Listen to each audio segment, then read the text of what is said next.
Welcome to the point editorial discussion by Neva AS. In this video, we are going to discuss comprehensively and precisely all the editorial articles of the Hindu newspaper on the date of 18th of June 2024. Have a look at the editorial page of the Hindu. Today we have 4 articles for detailed discussion. The first one is on the recently concluded Peace Summit headed by Switzerland. We'll discuss that first. Then we'll go on to an article written by Dushyant Dave on the idea of constitution and constitutional morality. We'll then discuss an article on the Antarctic Treaty, specifically the Antarctic tourism. And finally, we'll discuss an article on geriatric care, which is elderly care. We'll have some takeaways from that as well. We have a few other articles, one on the recent trends in merchandise export. We have an article on the politics of Uttar Pradesh, and we have the Hindu data point. We will have a quick overview of these 3 articles, and then we'll look into the detailed articles after that. Now let's have a quick overview about the first editorial. This editorial gives the very recent trends. So these trends will give you some clarity, but for long-term exam purposes, you cannot use the statistics because it will keep changing. It deals with monthly as well as quarterly statistics. But the article starts by giving you the stats of 2023-24 financial year. It says that India's merchandise export was tanked at 3.1%, which is 437 billion in 2023-24. So the article starts with that particular statistics. It says that because in the recent months there is a sign of revival. The exports or the trade is catching up despite a stalling or a stalemate at 3.1% in the previous financial year. So the whole idea of this article is to indicate that there is a revival mainly driven by the easing of restrictions in the Red Sea region, because you know that in the Red Sea it is like a choking point and it was facing geopolitical tensions, especially the blocking of the sea route by the Houthi rebels of Yemen. So recently there has been proposals of negotiations and there has been a decline in the tensions. So the Houthi rebels has been on a back foot recently, so there has been more trade through that region, so exports have caught up. There is also a rate cut by the European Central Bank. So when one bank cuts their rates, it is likely to influence the peers as well. So other banks in other countries are also likely to cut the rates. When the rates are cut, there will be more money to be spent. When there is more money to be spent, there will be more demand, and when there is more demand, there will be more production, leading to increase in exports. So the rate cut by European Central Bank can trigger demand and production in that sense. But the United States has clearly announced that in the coming financial year, in the coming calendar year, they are in fact planning for just one rate cut. If you take the case of India, India has maintained its rate, repo rate, for the 6th time in a row. So inflation is a major concern in all these countries, but there is a sign of slashing rates in the coming future. But the rise of food prices, especially in the context of India, and metal prices remains a major concern. So the Hindu editorial gives a conclusion by saying that the government needs to bring policy reforms to revamp the merchandise export, because we cannot rely on foreign investment inflow or service exports, which is the intangible income inflow. We cannot rely on that. We have to have tangible flow of goods out of the country to be a sustainable position when it comes to our current account balance. So the Hindu editorial asked for policy reforms from the part of the government. So on a whole, we can understand that this is the rate at which export happened in the last year, and now there is an easing, and this is the monetary policy stance of various countries, and India is relying on foreign inflow right now, which was not so hopeful in the last 3 years, and there is a need for policy reforms to revamp the merchandise export. So that's the idea this particular article gives us. Let's move quickly to the second article. So this article, you know that there is a focal point on every state in the Hindu editorial page, the opinion page to be precise. And in this week's state of play, they have discussed the politics in Uttar Pradesh. So this is discussed in the context of Chandrashekar Azad's victory in Nagina constituency of UP. So Chandrashekar Azad is seen as a successor of Kanchi Ram, who is known as Bahujan Naik, the champion of Bahujan politics in India. So in fact, Kanchiram's successor was Mayavati for a long time. So she made a lot of hope in Uttar Pradesh as well as in the entire nation's politics. But she has a very difficult time in the last two elections in Uttar Pradesh. And in this election, she could not win a single seat from Uttar Pradesh, if I'm not wrong.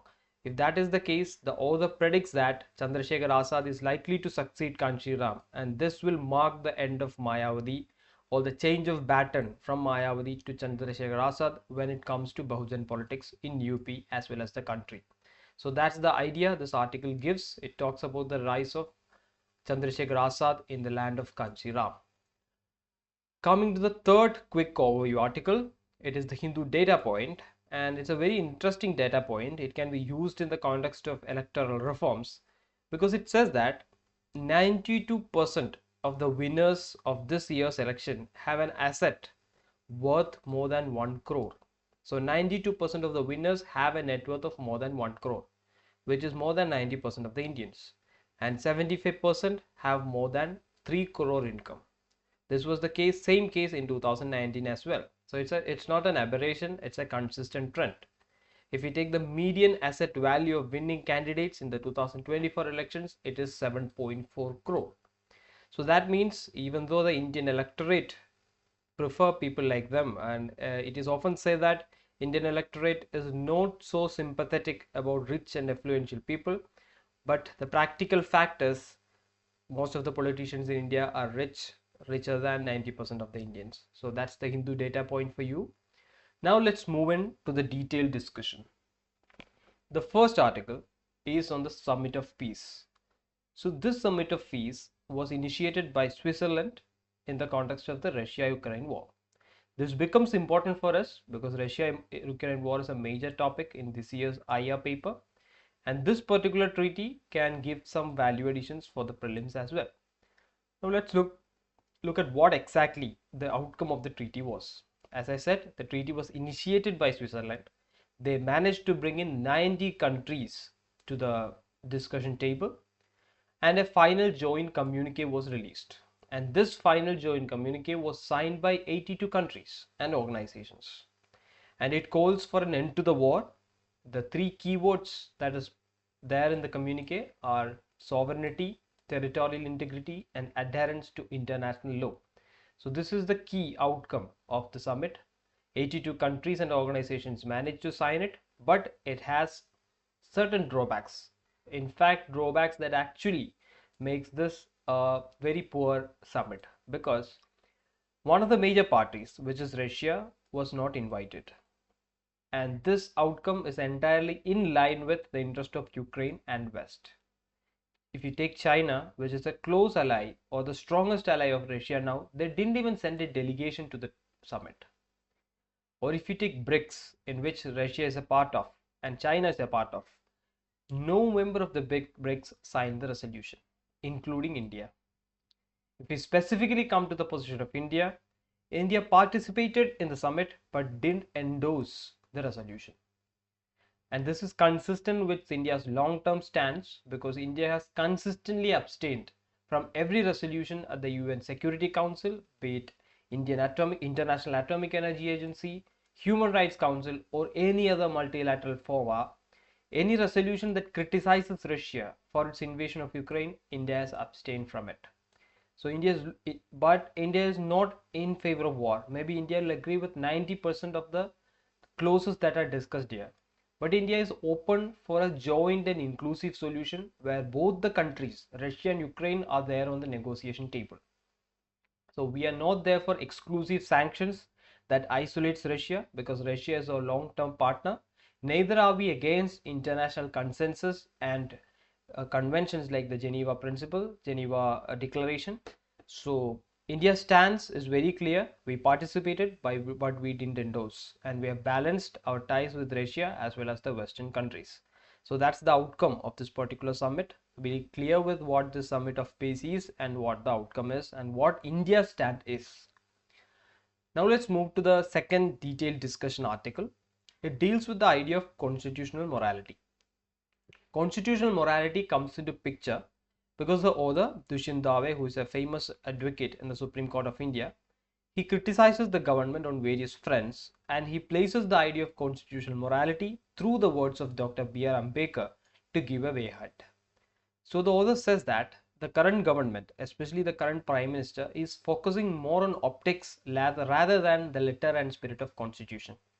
He is specifically referring to the act of the Prime Minister taking the Constitution and embracing it with his forehead before the parliamentary party meeting. So he says that despite such optics, there is less commitment to the Constitution from the part of the Prime Minister and the government. And he gives two examples for that. One is the passage of the Kisan Samman Nidhi, an allocation of around 20,000 crores to the farmers before allocating the portfolios. So the agricultural ministry or the particular minister was not functioning. They didn't begin to function, but there was a release of funds initiated by the Prime Minister. A second example or a second violation is the extension of the tenure of the National Security Advisor and the principal secretary to the Prime Minister's office using the power of the previous appointments committee. So the appointment committee will be appointed in every term of the government. It consists of the Prime Minister and the Home Minister. So using the power of the previous appointments committee, the tenure of the current NSA and principal secretary to PMO was extended.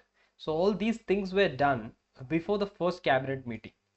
So the cabinet form of government, which gives more accountability than stability or authoritarian decision making, was diluted. And for that dilution, the author invokes these two examples. And the author also says that there is a reason why we preferred the cabinet form of government over a more efficient presidential form of government. We preferred accountability over stability.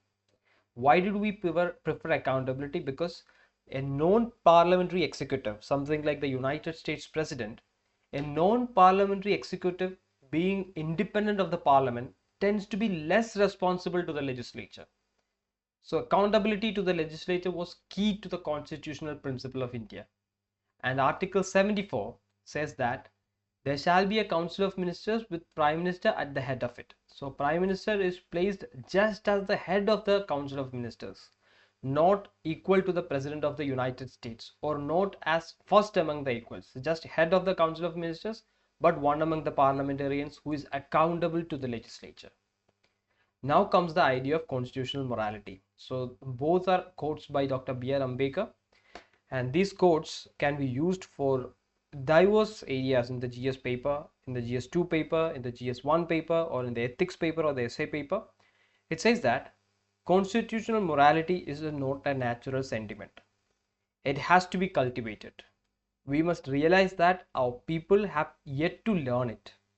Democracy in India is only a top dressing on the Indian soil, which is essentially undemocratic. The author says this is kind of a prophetic words from Dr. B.R. Ambedkar, because Ambedkar clearly foresaw the undemocratic nature of Indian society or Indian electorate, for which constitutional morality has to be cultivated and practiced so that there won't be tendencies like this. Ambedkar also said that bhakti in life is good for salvation, but when it comes to politics, bhakti is a sure path to dictatorship. This is yet another quote that can be used for the essay or the ethics paper. And in the context of these two quotes by Dr. B.R. Ambedkar, the author criticizes the current government. You can take any of these criticisms if you want in the context of parliamentary reforms.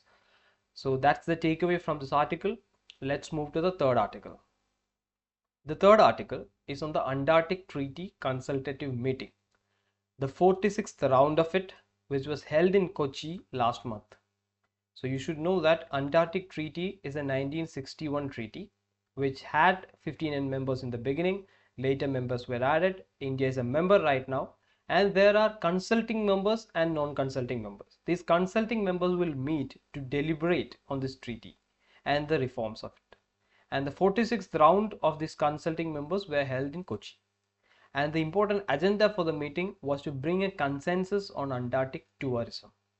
So tourism in Antarctica is a major concern in all fronts, because in the 1990s we just had a few thousand tourists in Antarctica, and right now it is over 1 lakh. And US and China, these developed countries, and China is a booming country, they account for 40% of the tourists. And it has multiple issues. This particular act has multiple issues. It will disrupt the wildlife in one of the most pristine ecosystems of the world. It will damage the fragile ecosystem as a result. It will risk the introduction of invasive species into this land, and most of these expeditions are taken in ships.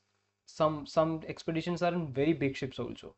So this ship traffic, despite this, without considering these three, the very act of ship traffic can pollute the pristine waters. And as a whole, this tourism will add to the global carbon footprint. So on the environmental level, it will have a major concern for all of us. Despite Antarctic tourism promoting education and economics, it will affect the environment on a very bad scale. So we have three frameworks for that. The first framework is the Antarctic Treaty itself, but the basic agenda of the treaty is peaceful use for scientific research. So it is not more of a geopolitical treaty that deals with the peaceful use of the region. So without militarizing it, focusing on scientific research. That's the focus of the treaty. Now we are expanding it. Then we have something called the Madrid Protocol.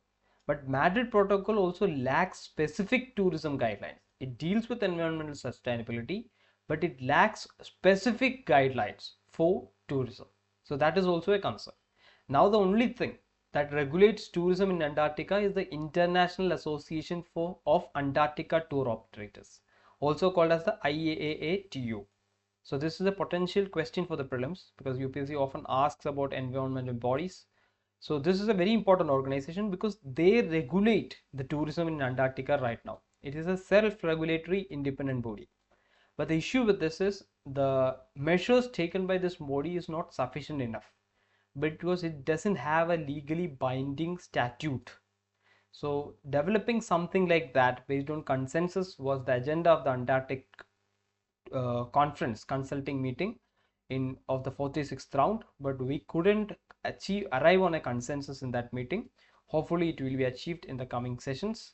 So that's the takeaway from this particular article. Now let's move to the final article, which is on elderly care. So it comes under the social justice part, which deals with vulnerable sections, and it is going to be a major issue in the coming years because if you look at the statistics, the elderly population is estimated at 319 million by the mid of this century. So India's population is on a rising scale. We have overtaken China and we are going to peak somewhere around the mid to millennia, mid-century, 2100, between 2100 and 2000, we are going to peak our population. Then we are going to come down. So at that point, we have a higher number of elderly population, which is around 390 million. And it is growing at 3% in a year. And within this, the sex ratio is 1065 females per 1000 males. That means there will be more female old people than males. And 54% of elderly women, if that is the projection, will be widows. So they will be more dependent and they will be more vulnerable to exploitation. 70% of them are found in rural areas. This is with regarding to the entire aging population, not just women. Now, what are the major challenges that they face, especially in a country like India? The first challenge is the restriction in activities for a daily living.